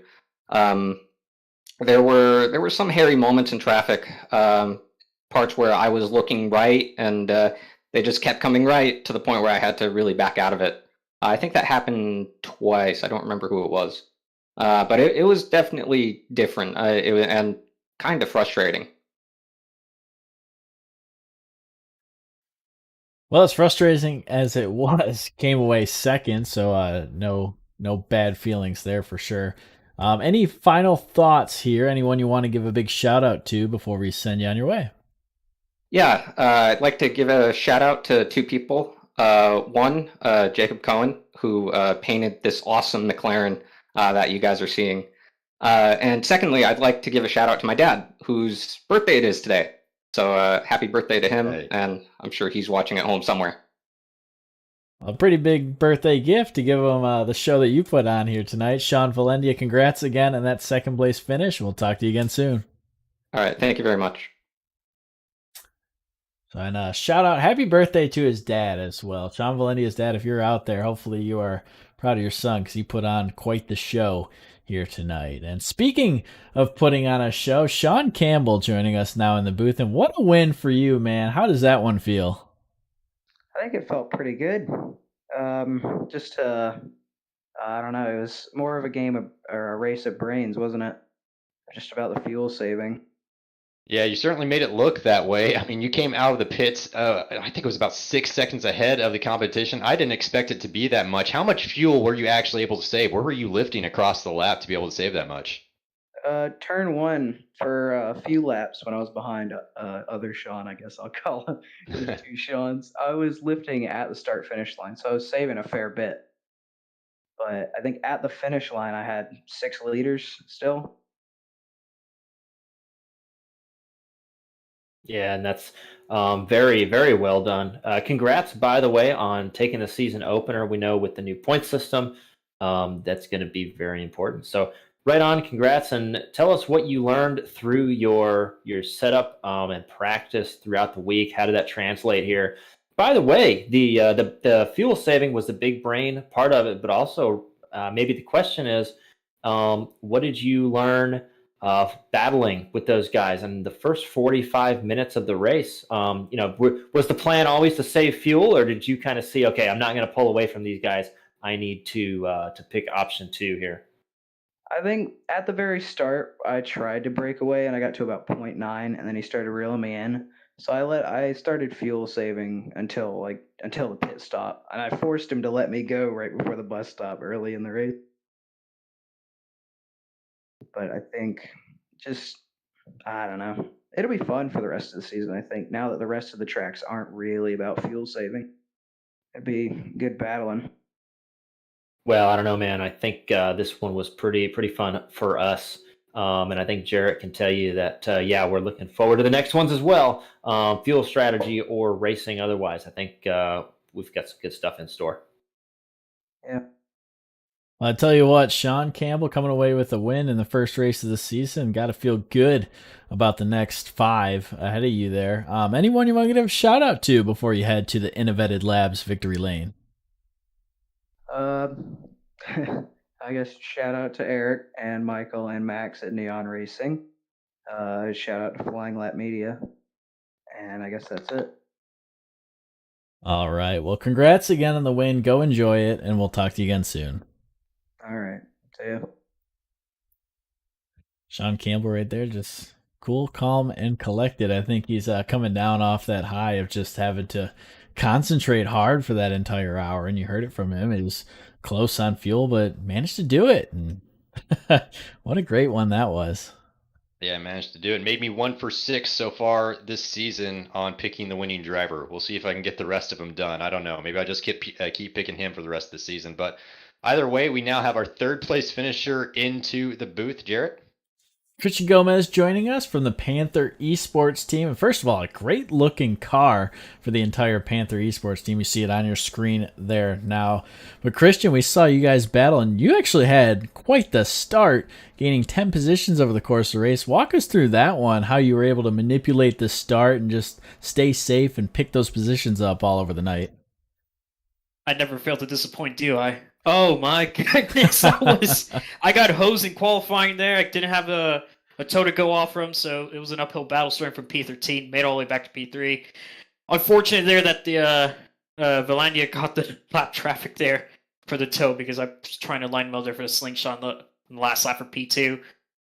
No, it was climbing up the field. That was quite entertaining. I was larcening it at some points sideways into turn 1 because my brake bias was absolutely mental. Thank goodness for the Thrustmaster load cell pedals. And yeah, driving those 410s really did pay off during the off season. And I just want to say I'm so happy to be back. So happy to talk to you guys again. Oh my goodness, I missed this. Today was fun. Today's one of those days that you live for these days, and it's oh my god, what a race. Hey, man, well, we're happy to be talking to you up here, too. And you mentioned qualifying. I want to talk to you a little bit about that specifically because you've got two pretty quick teammates in Luis Diaz and Esteban Munoz. Do you guys try to strategize for qualifying? Do you say, hey, Munoz, you go in front, you'll tow us for the first 2 laps, and then we'll swap it around? Did you try to organize anything like that? Yeah, we did. We actually left information there for the qualifying session. Unfortunately, Esteban had a little bit of an incident there with the cold tires, and that pretty much split up our group entirely. And we were just left to fend for ourselves there, unfortunately. But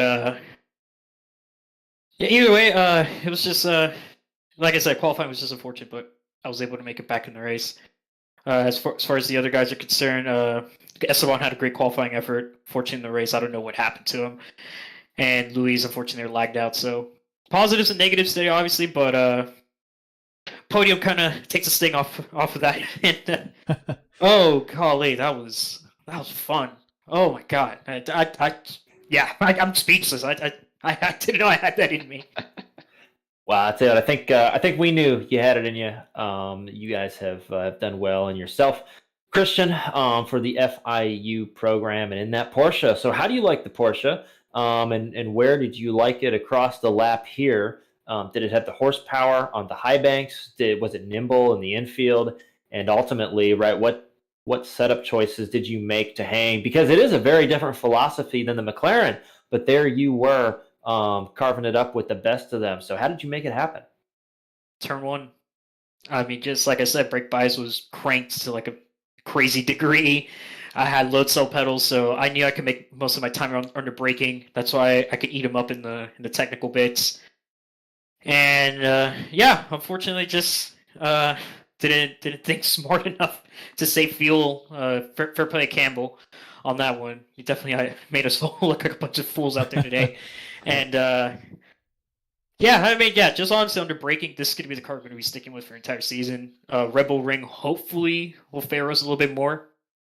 Although with the incoming iRacing BOP change, we'll see what happens, whether we get nerfed or not. But hopeful that for the rest of the season, this car will be good. Looking at the schedule now, and you look at places like like I said, Rebel Ring, Hockenheim, even like a place like the Glen. I feel like lots of heavy braking zones, somewhere where we could really maximize the positives out of this car. Yeah, and I tell you what, personally, that was my favorite. Watching you just fly up the inside hard on the brakes and make a move on some of these guys. So much fun to watch all night long, and leaves you with a 3rd place finish. So, Christian, you're no stranger to being in the booth with us. Anyone you want to give a shout out to here? Everybody at Panther Esports, we are now officially recognized as a sports club. Leadership is actually watching tonight. Hi, guys. I'll be there in a minute. You guys can tell me what I did right and wrong. And Yeah, our new laboratory opened up as well, and the Wellness and Recreation Center. So if anybody at FIU is watching, make sure to visit there, play all your favorite games, and yeah, just you guys. And next book for everything that you do for the season. I'm so happy to be back. Oh God, I missed this. This is. Oh yeah, I haven't felt like this in quite a while. Behind the wheel, I've done pretty much everything. Like like from beer leagues to FI Gran Turismo, and this. Oh, this harkens back to like the top level of racing, and man, I miss nights like this. So yeah, thank you for everything that you guys do, and yeah, we'll be back here next week for Daytona. Esteban and I, we're preparing. We're gonna be ready to go for that, and for the rest of this CiL season as we go through November. I could not be more excited for it. Could not be more excited for you. Congrats again on that podium here tonight, and Christian, we'll talk to you guys again soon. All right, then, guys, have a good night. So that's Christian Gomez, third place finisher here tonight. Big finish for the Panther Esports team. And guys, always fun to hear his take on the race, isn't it? Well, it is, and I hope he was getting enough oxygen inside that Porsche. Had the fans blowing and everything. Yeah, man, he was there, and I felt the same way in the booth. A lot of good stuff. Good racing, good driving, good strategy. These drivers, he said it right. They're at a high level. They're pushing these cars to the absolute limit that they can, and so really exciting to watch. And clearly, guys, very exciting to be a part of. If you're Christian or any of the podium drivers.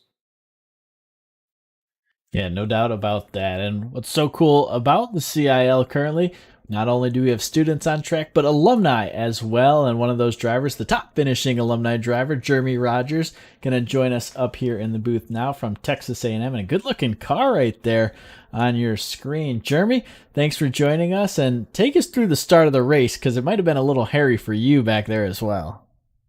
Not too bad. Everybody was fairly well behaved. I just was trying to be among one of the better behaved people. Lost a couple of positions off the start, but that was fine. I just kind of tried to keep my nose clean. I'm not very used to the McLaren yet, so I was trying to take it as a learning experience and kind of lucked into this one, really.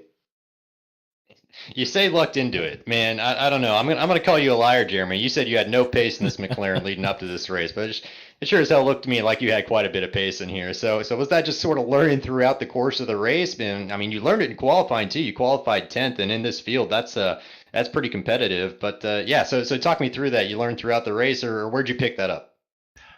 Just the McLaren can, if you carry just tiny bit too much brake, it will take off on you and it won't come back. So I was trying to be very careful into the bus stop. It kind of turned into whenever I was in a pack, I'd fuel save. But yeah, just trying to slowly pick up the pace throughout the race as I got a little bit more comfortable. Seemed like I was doing okay, but I could see Avery behind me lapping super fast, so had to stay in the pack where I was to keep from falling back to him. Well, I tell you what, you held them off and came away with 7th place overall, first in the alumni. So a great finish for you to start the season. I'll ask you 2 questions. Number 1 is going to be, what track are you most excited for the rest of the way? And then number 2 is going to be, who do you want to thank for tonight's finish? I'm looking forward to the Red Bull Ring next time out. I think that's going to be a lot of fun in these cars. It's a kind of a bull ring of a track. It should be a blast. Turn 7 especially is a great corner. And as far as shout outs to you guys for putting on the broadcast, it's great every time. Appreciate you guys. All right. Well, we appreciate you getting out on track and putting on a show for us there, coming away. Number 1 alumni, Jeremy Rogers, thanks for joining us. We'll talk to you again soon. Cheers, guys. So that's Jeremy Rogers, your top alumni finisher here tonight. And boy, it was tough. It was tough out there for everybody. And there was no shortage of action all tonight. So the results going to be across your screen here momentarily. And John, run us through this wild one from Daytona. Yeah, a wild one indeed. Sean Campbell with the pro fuel saving strat tonight, coming out with the win for Randolph Community College, and 7 seconds back from that, Sean Valandia for UCLA and Christian Gomez for FIU. We just spoke to them, saw how excited Christian Gomez was to not only be back, but I'm pretty sure he's pretty happy about that podium too. And then Cohen Evans for IUPUI returns to a top 5 opening in this season 3. And then Nick Beaver in 5th place for North Dakota State. Thomas Toomey in 6th for Virginia. And then your top alumni finisher, Jeremy Rogers for Texas A&M University. Avery Walker for Virginia in 8th. Kyle Bond in your top Clemson finisher in 9th. Rahul Bolaneni in Michigan Tech in 10th. Alex Jensen for Embry-Riddle in 11th. Derek Ekman, San Diego State in 12th. And then Gage Swan in 13th for Auburn University. And I think that's a new name for this one, too. Mickey Chu might also be a new name for us, though I think I recognize his name from maybe one race previous to this one. Illinois in 14th. Alexander Klenk, our champion from last season, WPI in 15th position. Esteban Munoz, your second FIU finisher, in 16th. Nathaniel Wiley in 17th for Southern New Hampshire University, and then St. Louis University finishing in 18th, Carl Lemkool. Nick Daly just behind him in 19th for UT Arlington, and then on to Nick Trollman, your top 20 finishers there. Nick Trollman in 20th for Cal State Long Beach. Eric Brothwaite for Fanshawe College, I'm sorry, Eric, you can correct me on that one later, in 21st. Matthew Norberg, a familiar face, NC State finishing in 22nd, your last finisher on the lead lap. And then Andrew Williams for Clemson in 23rd. Derek Haas, UCF, in 24th. Derek Jennings for Grand Canyon University in 25th. And then Dan Banner, St. Clair College in 26th. Hagen Johnson, Clemson University, a whole string of Clemson finishers here. Hagen Johnson, Justin Roberts, and Thomas Crump all finishing just next to each other, 27th through 29th. Christian Hill is your top 30th, makes up your top 30th there for Mount St. Mary's University. Scott Ratliff, our friendly alumni compatriot that provides a lot of the paints that you see here tonight, as well as some additional support. Pittsburgh State finishing 31st. Sam Roslansky for Wisconsin in 32nd. Benjamin Smith for University of Lynchburg in 33rd. Nicholas Patinella for Robert Morris University in 34th, or might be Robert Morris College. Sorry, Nick, you can correct me on that one as well. Nathan Brunga in 35th for Lynchburg. Andrew Burrell for Clemson in 36th. A lot of Clemson guys out there tonight. Colin Kulpa in 37th for Indiana. Ball State, Evan Puckett in 38th position. Myler Dirajo for BYU in 39th. Constantin Lagros for Illinois in 40th. And John Tyndall, Jamie Lawrence, Grant Lemkool, Colby Sherwood, and Luis Diaz all finishing 41st through 45th. So 45 car field, mostly pretty clean racing, Jared, I would say. So I'm pretty impressed. Yeah, and we had guys talk about we don't know how turn one's going to be with how many new guys there were, with the new GT3 only. We didn't quite know what we were going to get. And I think for me personally, it exceeded my expectations and more. We had a battle for the lead almost all night long. We had constant battles through the mid pack all night long. And that's what we were going for with this decision to go all GT3. So good to see one race in it's working out, Josh. Yeah, exactly. There was a lot of automotive diversity, and my takeaway from this one was our podium, right? Porsche, a new car. And we saw a lot of guys trying to drive that and drive it quickly. And then we saw McLaren's that was frankly not on my bingo card to be quick. But if you had asked me the drivers who were going to pull those out, we know that the especially the McLaren drivers know that car very well. So a lot of excitement brought to you with the different cars. Again, 8 cars in that GT3 class that we're serving with on iRacing. So that's exciting. And yeah, I think you heard your winner talk a little bit about it. We're going from maybe a very draft-based and fuel-heavy usage track to the Red Bull Ring in Europe next time. So it'll be a little bit different and favor the quick rotation, the late braking, especially downhill turn 3. So slowly trying to turn my attention from this and look ahead to next week and say we're going to have a very different arena next time that we do this, and we're going to see the same thing in the diversity of cars and understand